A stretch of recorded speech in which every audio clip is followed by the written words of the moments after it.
माता शारदा षण्मृगाङ्गाय स्युः समुद्यन्त एव स्थितश्चेद सामन्ताद सदा पूर्णव्योम कलङ्कृशकेना तदात्ममुखानां ब्रुवे सौद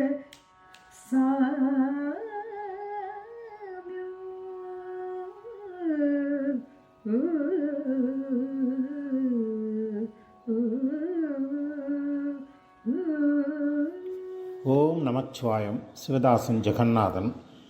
ஆன்மீக அன்பர்கள் அனைவருக்கும் இனிய வணக்கம். நம்ம இதுவரை 12 சுப்பிரமணிய புஜங்க ஸ்லோகங்களை பார்த்துட்டோம். இதுக்கு முன்னாடி நம்ம பார்த்த 12வது ஸ்லோகத்திலேயே முருகப்பெருமானுடைய 12 திருக்கரங்களை பற்றி ஆதிசங்கர பெருமான் அழகாக விவரிச்சார். இந்த கரங்களினால் என்னென்ன லீலைகள்லாம் சொன்னார் அப்படின்னு சொல்லி ரொம்ப விளக்கமாக அழகாக சொன்னார். இன்றைக்கி நம்ம இந்த கரங்களுக்கு மேலே உள்ள பகுதி முகம் இல்லையா, நம்ம பாதாதி கேச வர்ணனைகளை பார்த்து கொண்டிருக்கிறோம். இப்போ நம்ம கரங்களுக்கு மேலே தோள்களையும் கரங்களையும் பார்த்ததுக்கு மேலே முகத்தை பார்க்க போகிறோம். இந்த முகத்துக்கு பார்த்துக்கு 2 ஸ்லோகங்கள் இருக்குது. இன்றைக்கி 13 மற்றும் 14. இந்த 14வது ஸ்லோகம் முகத்தினுடைய அழகை வர்ணிக்குது. இதில் இந்த அழகை எப்படி இருக்குது அப்படின்னு ஒரு யோசிக்கிறார். முருகனுடைய முகத்தை பார்த்தா இந்த முருகத்தினுடைய அழகை, பேரழகை எதுக்கு நம்ம ஓமை கூறலாம் அப்படின்னு பார்க்குறாங்க. பொதுவாக எல்லாமே பொருள்களை அழகான பொருள்களுக்கு ஓமை கூறும்போது 2 பொருளை சொல்லுவாங்க. ஒன்று தாமரையை சொல்லுவாங்க, இன்னொன்று சந்திரனை சொல்லுவாங்க. சந்திரனிலையும் முழு நிலாக இருக்கிற பூர்ண சந்திரனை சொல்லுவாங்க. இவருக்கு இன்றைக்கி அவருடைய முகத்தை பார்த்தோன்னே ஒரு சந்திரனை போல களங்கமற்ற ஒரு முகமாக இருக்குதேன்னு அவருக்கு தோணுது. அப்போ அது சொல்கிறதுக்கு முன்னே எனக்கு ஒரு விஷயம் தோணுது. அருணகிரிநாதர் முருகப்பெருமானுடைய 6 முகங்களை பற்றி ஒரு அழகான ஒரு பாட்டு பாடியிருக்கார். முருகனுடைய அழகு, முருகன் என்றாலே அழகு, பாதாதிகேசம் அழகு, கேதாதிபேசம் அழகு, அவருடைய முகங்கள் பேரழகு. இதுக்கு அழகான ஒரு எல்லாருக்கும் ஒரு தெரிஞ்ச ஒரு பாடல் தான் இந்த அருணகிரிநாதர் பாடியிருக்கிறது. நீங்கள் அந்த பாட்டை முதல்ல அதை சொல்கிறேன் கேளுங்க. ஏறு மயிலேறி விளையாடும் முகம் ஒன்றே, அது ஒரு முகம். மயிலேறி விளையாடுதான். ஈஸ்வருடன் ஞானமொழி பேசும் முகம் ஒன்றே. ஈஸ்வருக்கு பரமேஸ்வரனுக்கு ஞானமொழி, அதான் பிரணயத்தை பற்றி பேசுகிற முகம் ஒன்று. கூடும் அடியார்கள் வினை தீர்க்கும் முகம் ஒன்றே. அடியார்களுடைய வினை தீர்க்கிறதுக்காக அந்த முகம் ஒன்று. குன்றுருவ வேல் வாங்கி நின்ற முகம் ஒன்றே. அந்த கிரவுஞ்ச மலையை பிளப்பதற்காக கையிலே வேலையேந்திய முகம் ஒன்று. மாறுபடு சூரரை வதைத்த முகம் ஒன்றே. இந்த சூரர்கள் 3 பேரும், சூரபத்மன், தாரகாசுரன், சிங்கமுகன் 3 பேரும் அவனை வதைத்த முகம் ஒன்றே. வள்ளிகை மனம் புணர வந்த முகம் ஒன்றே. அம்பாள் வள்ளியம்மையை காதலித்து ஓடி ஓடி காதலித்து மனம் பண்ணல அந்த முகம் ஒன்றே. இந்த 6 முகமும் எனக்கு 6 முகமான பொருள் நீ அருளல் வேண்டும். ஆதி அருணாச்சலம் வந்த பெருமானே. இப்போ ஆதியில் அருணாச்சலத்தில் தானே உட்காந்துருக்கிறார், கிளிக்கோபுர பக்கத்தில் உட்காந்துருக்கிறாரு. அதனால் ஆதி அருணாச்சலம் வந்த பெருமானே, உன்னுடைய முகங்கள் 6.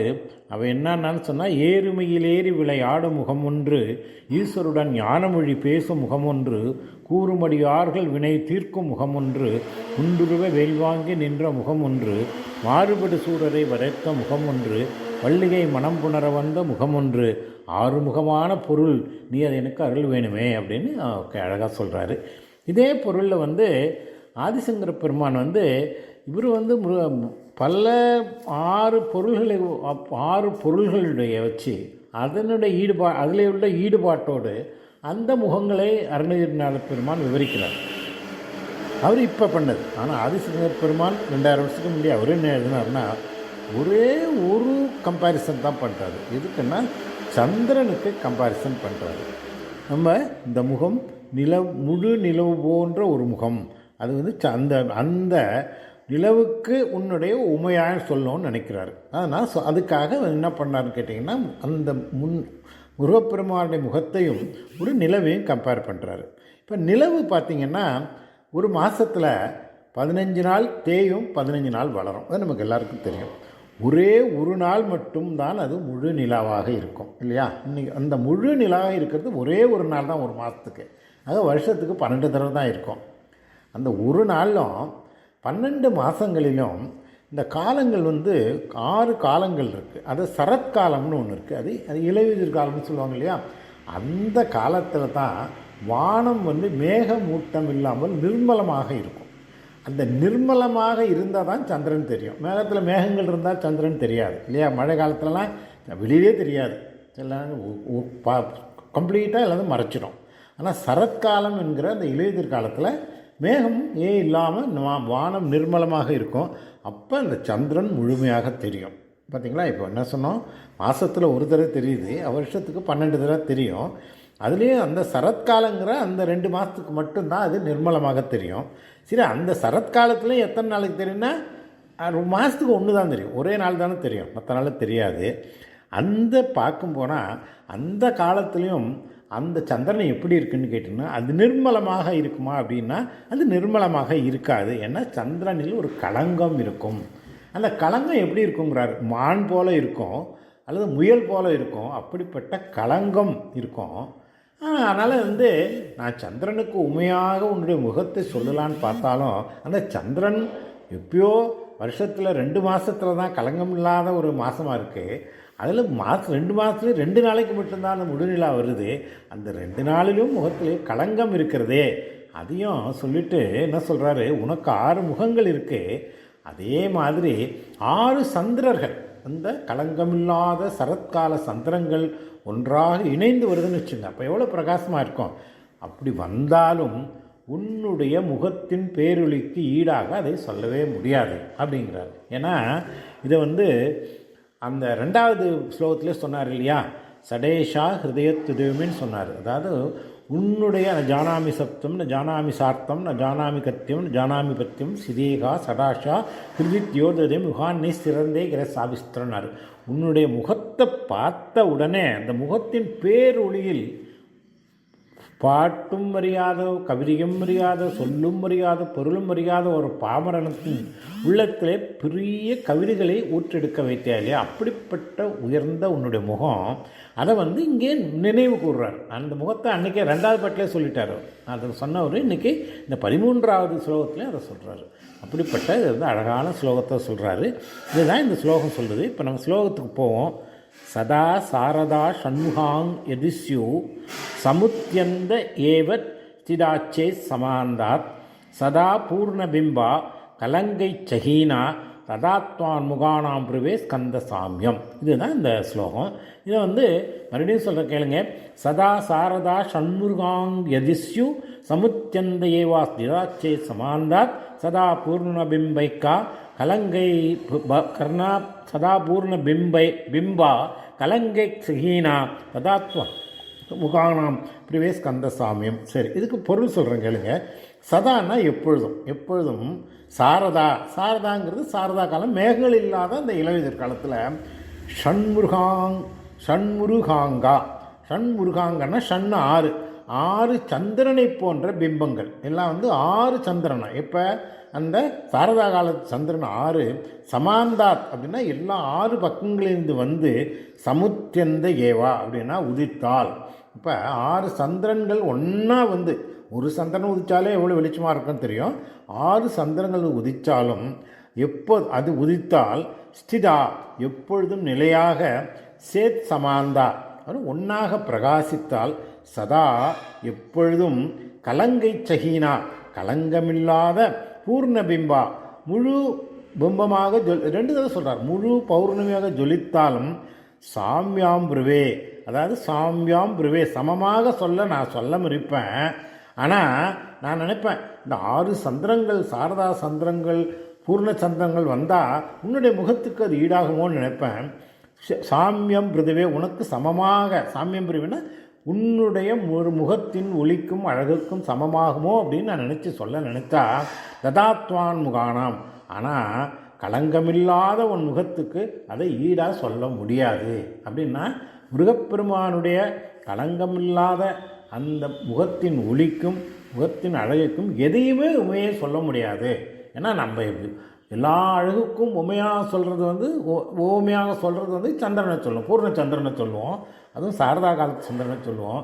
அதையுமே சொல்ல முடியாது அப்படின்னு சொல்லி அந்த முருகப்பெருமானுடைய முருகனுடைய அழகை வந்து விவரிக்கிறார். இப்போ ஏ ஸ்கந்தா, ஹே ஸ்கந்தனே, ஓ கந்த பெருமானே, உன்னுடைய முகங்களுக்கு சமமாக சந்திரனை நான் சொல்லணும்னு ஆசைப்படுறேன்.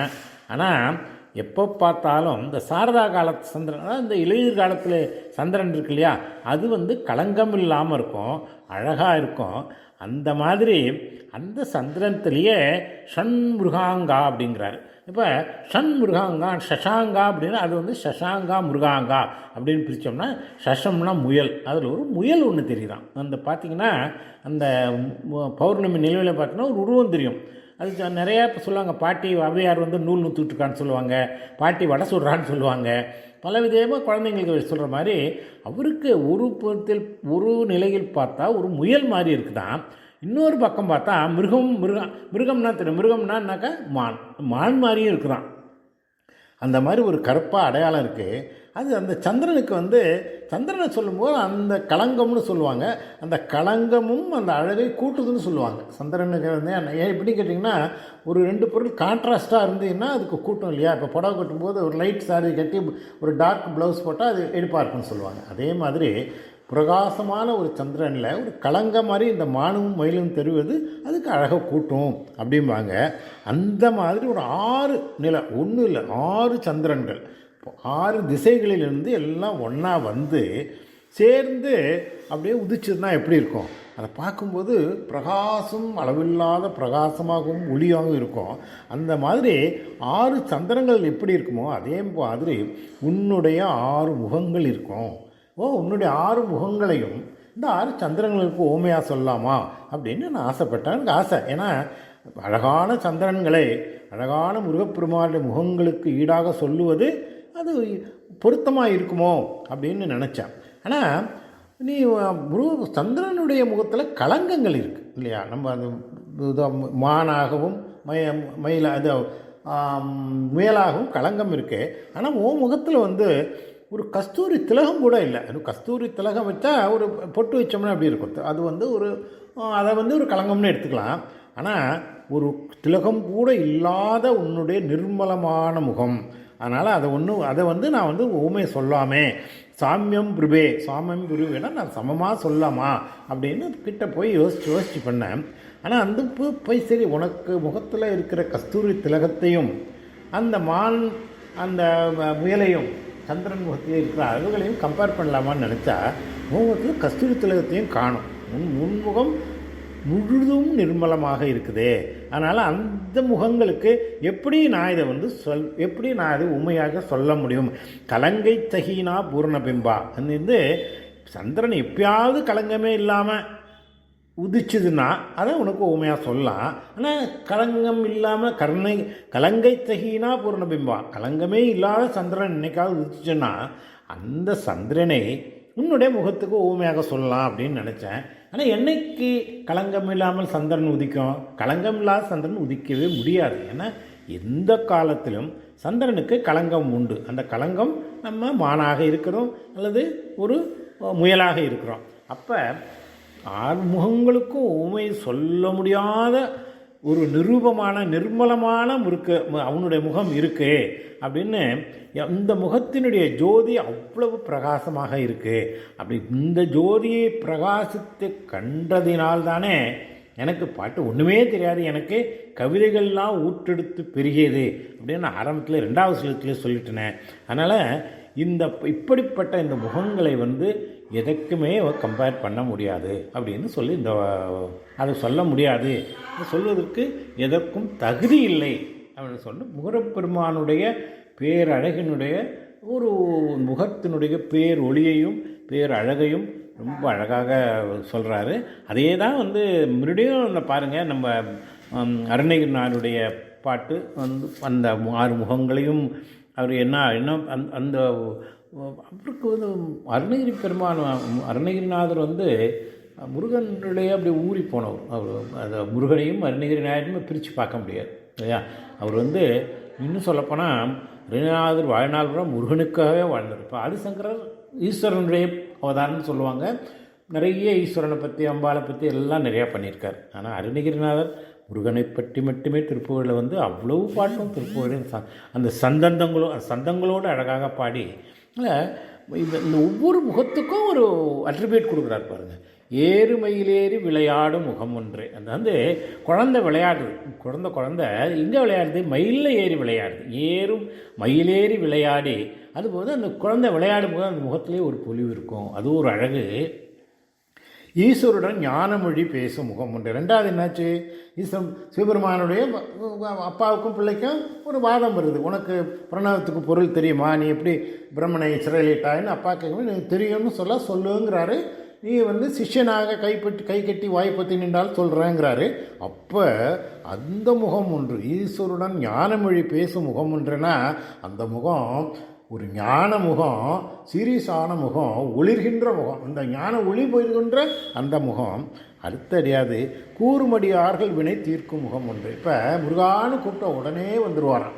5 முகம் தோன்றின் ஒஞ்சில் 5 முகம் தோன்றின் நெஞ்சில் ஒரு கால் நினைக்கன்னு 5 முகம் தோன்றுன்னு சொல்லுவாங்க இல்லையா? அதாவது அவர் ஒரு கால்னா ஒரு நேரம் நினைச்சாலே தோன்றும் அந்த முகம். அந்த முகம் இந்த நெஞ்சில் ஒரு கால் நினைக்குன்னு தோன்றும் அந்த 5 முகம் இருக்கே, அதுதான் கூறுமடியார்கள் வினை தீர்க்கும் முகம் ஒன்று. வினை தீர்க்க வர்ற முகம் எப்படி இருக்கும்? கருணை முகம், கருணை பொழிகின்ற முகம். அந்த முகத்தில் அப்படியே கருணை வழிகின்ற முகத்தோடு வர்றாரு. இது 3வது முகம். அப்புறம் குன்றுருவ வேல் வாங்கி நின்ற முகம் ஒன்று. குன்றுருவ இந்த கிருவஞ்சமலையை பிழைப்பதற்காக அன்னை வேல் நெடுங்கண்ணிக்கிட்ட போய், வேல் நெடுங்கண்ணி எங்கே இருக்காங்க? சிக்கலில் இருக்காங்க. சிக்கலில் வேல் நெடுங்கி அன்னையிடம் போய் அந்த வேல் வாங்குறாரு. அந்த வேல் வாங்கும்போது அதை வந்து பார்த்தவங்க சொல்லுவாங்க, அப்படியே அவர் வேர்த்து வடியும். முருகப்பெருமானுக்கு அந்த வேர்த்து வடியும். ஏன்னா அந்த உணர்ச்சியோடு போய் வாங்குறாரு. இந்த சூரியனை அழிக்க வேண்டும், பக்தர்களை காக்க வேண்டுங்கிறதுக்கு அந்த வேல் நெடுங்கனிடம் வேல் வாங்கின முகம் ஒன்று. அது குன்றுவ வேல் வாங்கி நின்ற முகம் ஒன்று. அப்புறம் மாறுபடு சூரரை வதைத்த முகம் ஒன்று. மாறுபடு சூரரை எங்கே வதைச்சார்? திருச்செந்தூரில். அந்த வதைத்த அந்த வீரமுகம். ஆனால் அந்த வீரமும் இந்த கருணையில் 2 கருணை சொல்லுவாங்க. மரக்கருணைன்னு சொல்லுவாங்க. அந்த வீரத்திலையும் ஒரு கருணை இருந்தது. அந்த முகம் ஒன்று. வள்ளியை மனம் உணர வந்த முகம் ஒன்று. வள்ளியை தேடி தேடி ஓடி ஓடி காதலிச்சார் இல்லையா? அங்கே காதல் ரசம் அவர் உள்ளத்தில் வந்து காதல் ரசம் பொங்குகின்ற மனம் ஒன்றே. காதல் ரசம் பொங்குகின்ற மனம் ஒன்றே அப்படின்னு அங்கே வந்து அந்த முகம் 6வது முகத்திலே அந்த ரசம். 6 முகங்களும் ஒவ்வொரு முகத்திலும் ஒரு விதமான பாவனைகளுடன் வாழ்கிறார் அப்படிங்கிறது. அதை வந்து நம்முடைய அருணகிரிநாதர் சொன்னதை இந்த ஆதிசங்கர பெருமான் ஒரே ஒன்று தான் சொன்னார். இந்த சந்திரனுக்கு இணையே இல்லை அப்படிங்கிறத சொல்லி முடிச்சிருக்காரு. அழகான ஸ்லோகத்தோடு இந்த பதிவை நிறைவு செய்கிறேன். நல்ல ஒரு பதிவு. அடுத்த பதிவில் அண்ணு முகத்தை பற்றி தான் வரும். மீண்டும் உங்கள் அனைவருக்கும் நன்றி கூறி இந்த பதிவை நிறைவு செய்கிறேன். ஓம் நமச்சிவாயம். ஓம் சரவணபவாய நமக. சிவதாசன் ஜெகநாதன்.